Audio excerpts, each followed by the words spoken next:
එලෝ යාළුවනේ ඉතින් ඔය අලුත් වීඩියෝ එකකින් හම්බුණා. මේ වීඩියෝ එකෙන් මම කරන්න හිතන් ඉන්නේ අර දිත්ත දවස්වලට දැන් ඔය කොහොමත් අර බදුල්ල ප්‍රදේශයේ මේ කළුගහ කඳුර ඇගිරියේ ප්‍රදේශයේ මේ අහු වුණා ඔය දිත්ත කියන එකට.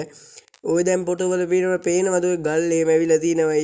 ඔය ගම් වල තිබ්බ ඔය පොඩි කඳුරක් තමයි ඔය විශාල වතුර පාරක් විදියට ඇවිල්ලා තියෙන්නේ. ඔන්න ඔය මම පොඩි වීඩියෝ ක්ලිප් එකක් ප්ලේ කරන ඔන්න ඔය වතුර පාර තමයි ඒ කාලේ අර දවස් ගාණක් වැස්ස වැලා හෙන ලොකුවට ආවේ. දැන් පේනද මේ දවස්වල තියෙන වතුර පාරේ ප්‍රමාණය? ඕන්න පේනවද අර ඔය ඕක තමයි මේ හෙන වතුර ගොඩක් වෙලා ආවේ. මට ඒ දවස්වල වීඩියෝ එක දාන්න බැරුණා. මම මේ පසු කාලීනව ගිහිල්ලා තමයි වීඩියෝ කරේ. පේනවද ඇවිල්ලා තියෙන විදිය? ඔය පොඩි මේ කඳුර තමයි විශාල වැවක් වගේ නිකන් උනේ. ඔන්න පොඩ්ඩක් බලන්නකෝ මේ වීඩියෝ එක. ඔන්න ඔය කන්දේ උඩ ඉඳන් තමයිනේ ගල් එහෙමත් එන ඔය වතුරට දැන් සමහරවිට වේදිලා මේ තියෙන කළුගහ කඳුර ඉස්සෙල්ලා පෙන්නුවේ අර මේ පොල් ගහ රාවේ එන්නේ මේ පැත්තේ. මේ තියෙන ඇකිරිය කළුගහ කඳුර ඔය ගෙයක් තියෙන පේනවද? ඔන්න ඒ වගේ තමයි ඔය ලොකු ගල් හිතා ගන්න පුළුවන් නේද? එතකොට එන වතුර ප්‍රමාණය.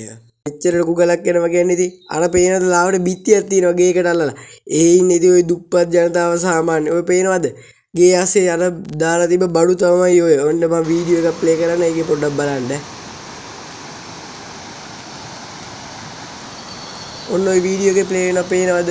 ඒ ඔය යන එන පාර තමයි ඔය ගල් අනම්මලා ඇවිල්ලා. ඔන්න ඔය මීහෙක්ගේ අර ඉනෙන් පහළ තමයි ඔය යට වෙලා තිබිලා මේ මට පස්සේ වීඩියෝ එක හම්බුනේ. ඒකල තමයි වීඩියෝ එකට දැම්මේ. ඔය මිනිහෙක්ගේ අර ඉනෙන් පහළ කොටසක් තමයි ඔළුව එතකොට තියෙන පස්සල ආස්සේ. එහෙනම් මම ඊයේ පෙරේද ගිහින් ගත්ත වීඩියෝ කොටසක් මේ ඉතින් ඔය දැන් පාරවල් සංවර්ධනය වෙමින් එහෙම පවතිනවා. එහෙනම් ඉතින් යාළුවනේ ආයෙ වීඩියෝ එකකින් හම්බෙන්න බුදුසරණයි.